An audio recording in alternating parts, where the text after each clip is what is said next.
आगे मारी छुटकी।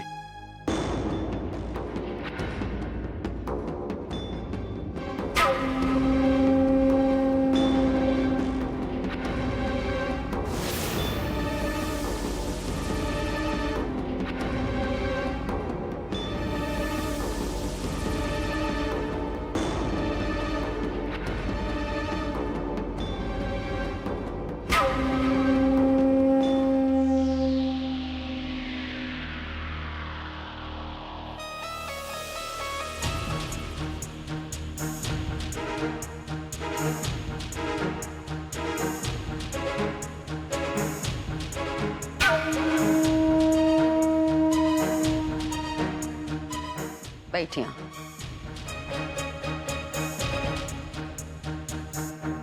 कनिका, हम जानत है कि तू बहुत परेशान है, लेकिन जो हम किए वो केवल तोरा भलाई का खातिर किए।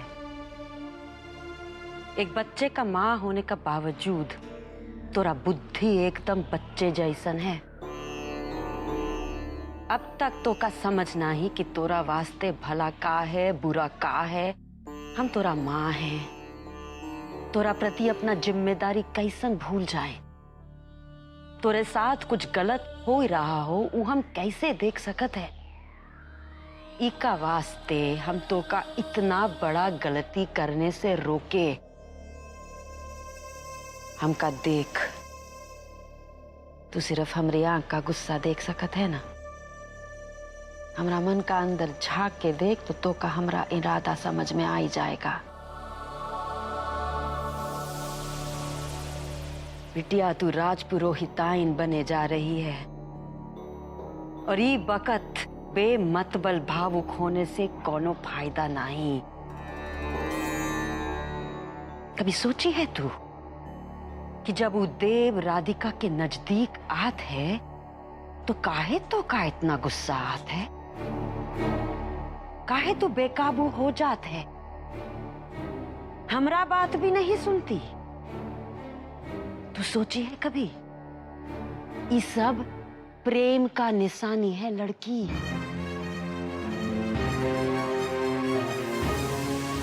तो का प्रेम हुई गया है देव से।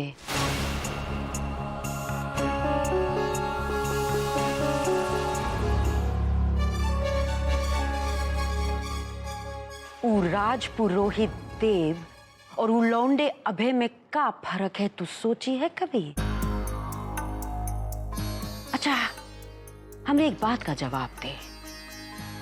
जो अभय तो का इतना प्रेम करे रहा तो काहे नहीं आया तोरे पास 5 साल पहले? बता हमका तू।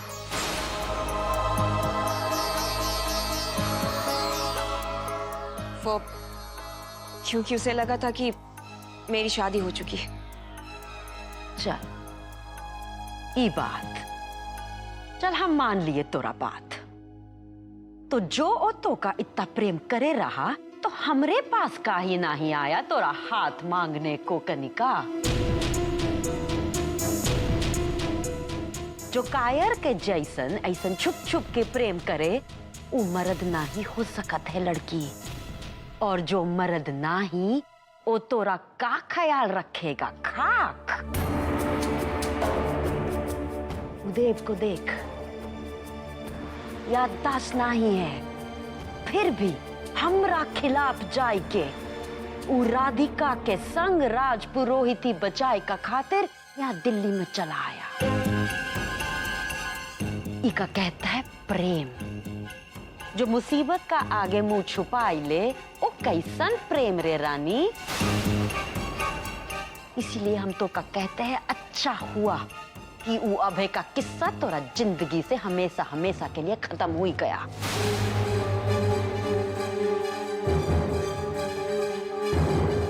अच्छा हुआ कि वो इस दुनिया में ना ही है।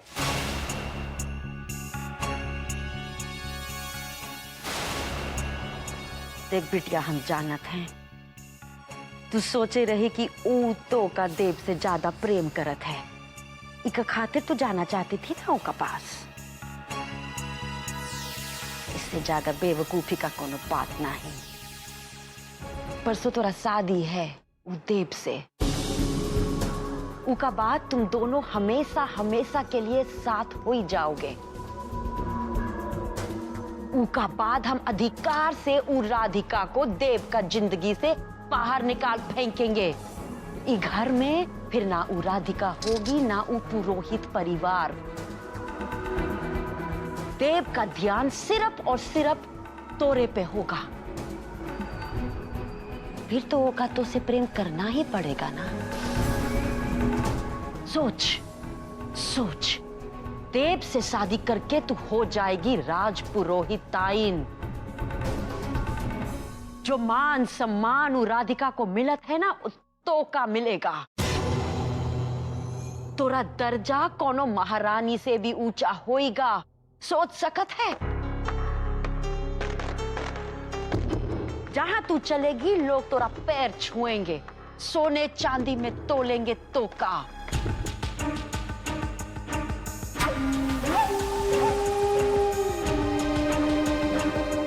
हम तोरी माँ हैं बिटिया, सिर्फ थोड़ा भला चाहेंगे।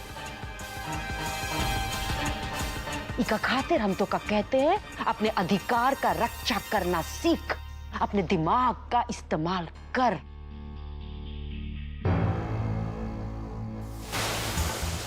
देव पर सिर्फ तोरा अधिकार है, ये बात समझ। और शादी होने तक यही एहसास तो का देव को दिलाना है।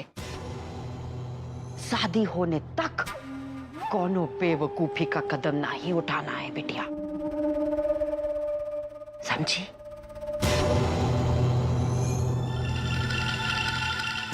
चल जा लाडो, जा देव को राधिका का कमरा से बाहर निकाल के ला। जा।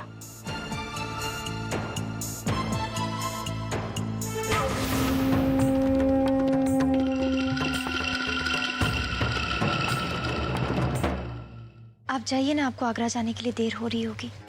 आपको जल्द से जल्द सच्चाई का पता लगना बहुत जरूरी है। आप जाइए। लेकिन मैं आपको इस हालत में छोड़कर नहीं जा सकता। आप मेरी चिंता बिल्कुल मत कीजिए, यहाँ घर वाले हैं ना मेरा ध्यान रखने के लिए। धन्यवाद। आप जाइए, मैं बिल्कुल ठीक हूँ।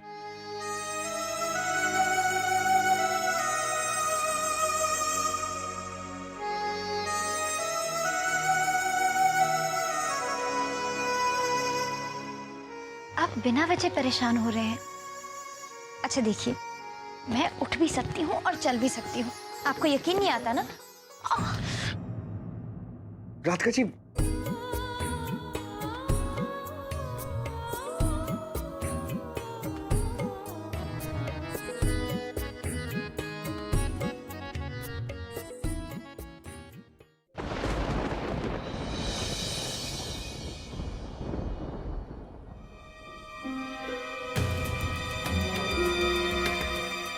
माई तुम्हें बुला रही है।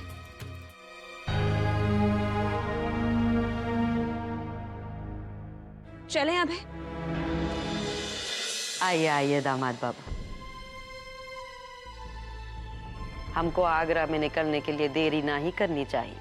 हम चाहते हैं कि जल्द से जल्द वापस आके सारी रीति रिवाज संपन्न करे का काम शुरू हम कर दें।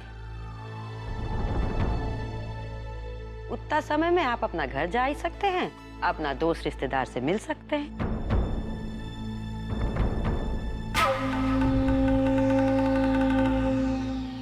क्या बात है दामाद बाबू, चुप काहे हैं?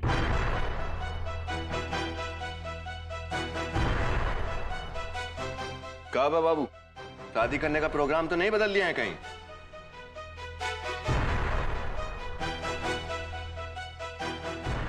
दामाद बाबू, हमें आगरा के लिए निकलने में और देरी नहीं करनी चाहिए। नहीं माताराम जी, हम आगरा फिर कभी चले जाएंगे।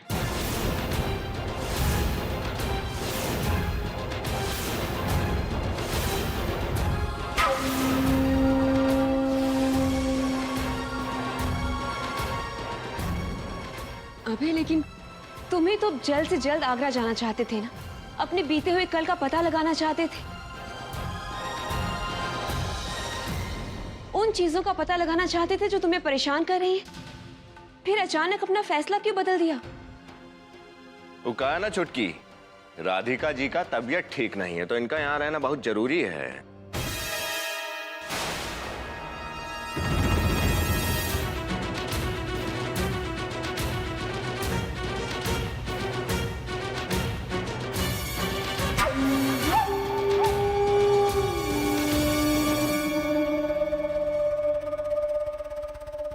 दामाद बाबू आगरा जाए का खातिर इतना परेशान थे, अचानक मना काहे कर रहे हैं? माई लेकिन आपने तो कहा था कि वो जब चाहे तब पलटी मार सकता है छुटकी, समझे? है ना माई? वो आगरा जाए से मना किया है, कनिका से ब्याह करने से नहीं। हमरे रहते देव और कनिका का ब्याह कोई नहीं रोक सकत है। तू देखना लल्ला।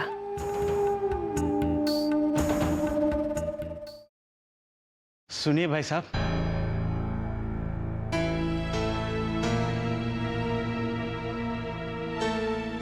मैं ये वृंदावन बांके बिहारी जी के मंदिर से ये शगुन की हल्दी लेकर आया हूं। क्या आप बता सकते हैं किसे देना है? कौन मंगवाया है ये हल्दी? मैंने मंगवाई है।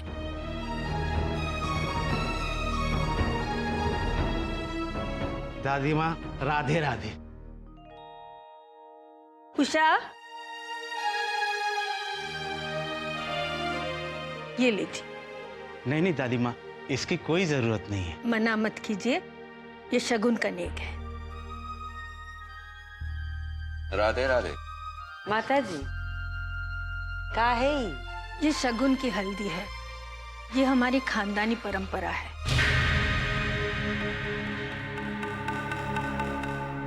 वैसे रीत रिवाज परंपरा ये सिर्फ खानदानी लोग ही जानते हैं और निभाते भी हैं उसे।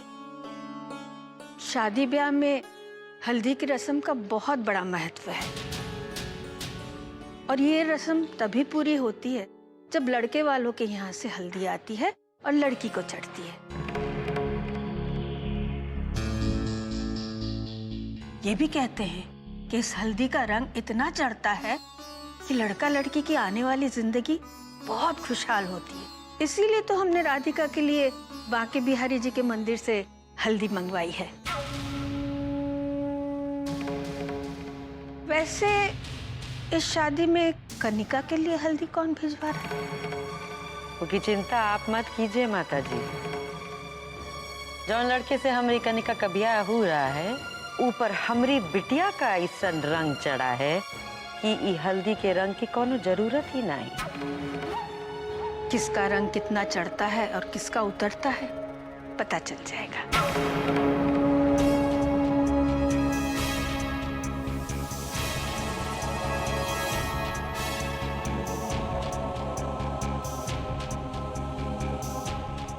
सोना का कह रही है लल्ला?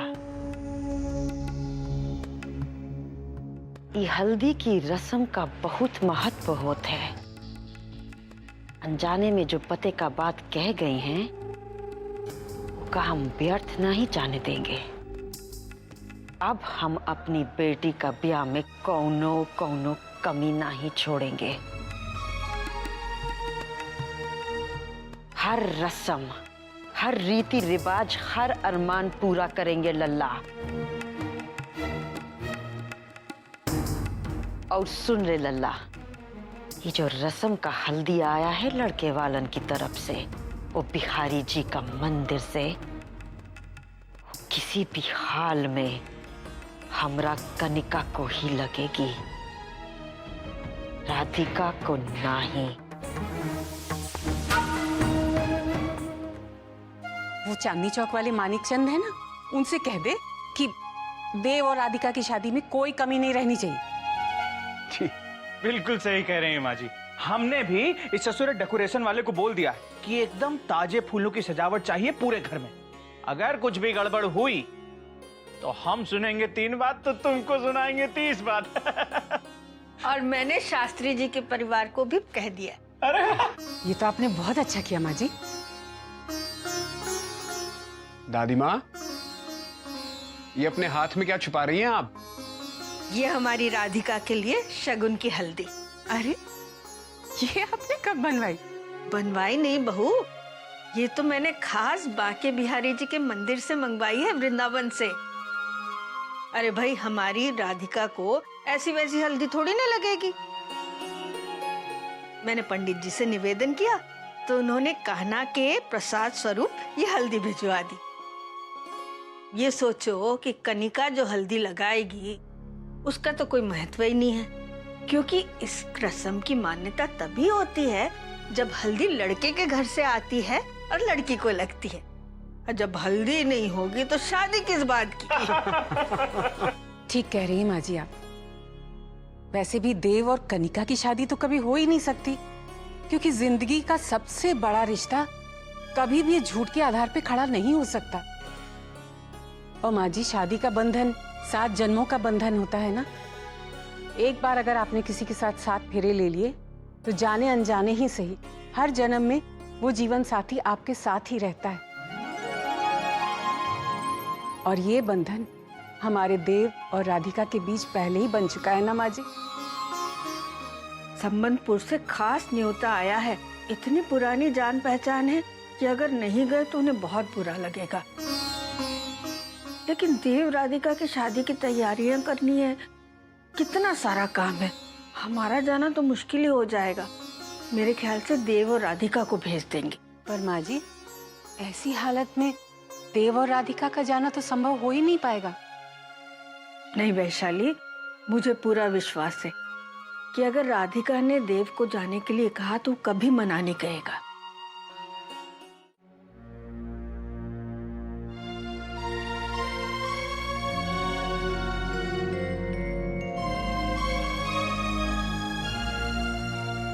आप अभी तक यहीं हैं? आगरा के लिए नहीं निकले? और ये क्या है? ये हल्दी वाला दूध है। आपको चोट लगी है ना, अगर आप पी लेंगी तो ठीक हो जाएंगी। क्या हुआ? आप हंस क्यों रही है? वो हल्दी वाला दूध घाव भरने के लिए पिया जाता है, और मुझे तो सिर्फ मोची आई है। आप मेरे लिए इतना परेशान क्यों होते हैं? नहीं, वो मुझे लगा था कि अगर आप हल्दी वाला दूध पिएंगी तो ठीक हो जाएंगी, इसलिए मैं लाया था। वैसे जिस पैर में आपके मोच आई है, क्या मैं वो पैर देख सकता हूँ?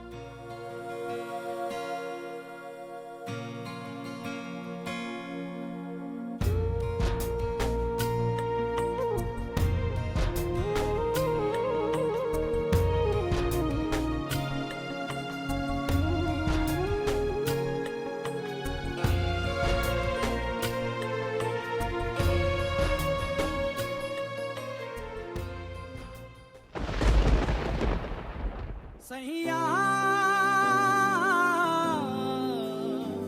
सैया तू जो झूले प्यार से आराम से मर जाऊं। दर्द हो रहा है? आजा चंदा बाहों में तुझ आपके स्पर्श ने पैर के और मन के दर्द को आराम दे दिया। हो जाऊं सैया सैया।